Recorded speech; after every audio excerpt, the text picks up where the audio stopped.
ভাই 5টা টাকা দেন না, আমার না অনেক খিদা লাগছে। বাবা সিয়াম, তুই আব্বা তুমি? তুই এভাবে রাস্তায় ভিক্ষা করতেছিস কেন?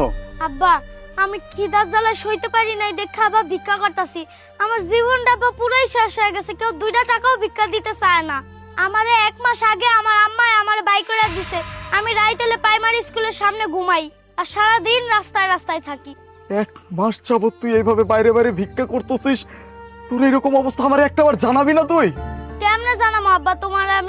আমি কি মোবাইল চালাইতে জানি আব্বা? এই জন্যই তো তোমার আমি জানাইতে পারি নাই। তোর মা তো আমাকে বলছে তোকে নাকি হোস্টেলে দেওয়া হয়েছে। হ্যাঁ আব্বা, আমি তো হোস্টেলেই থাকি। এই দুনিয়াটাই তো আমার লিগা হোস্টেল আব্বা। যেখানে ইচ্ছা খাই, যেখানে ইচ্ছা ঘুমাই। আব্বা তুমি কি আমার বাসায় লয়ে যাবে? আমি আবার ভালো মন্দ খাইতে পারমু? তুমি বিশ্বাস করো, আমার না মানুষের কাছে টেকা চাইতে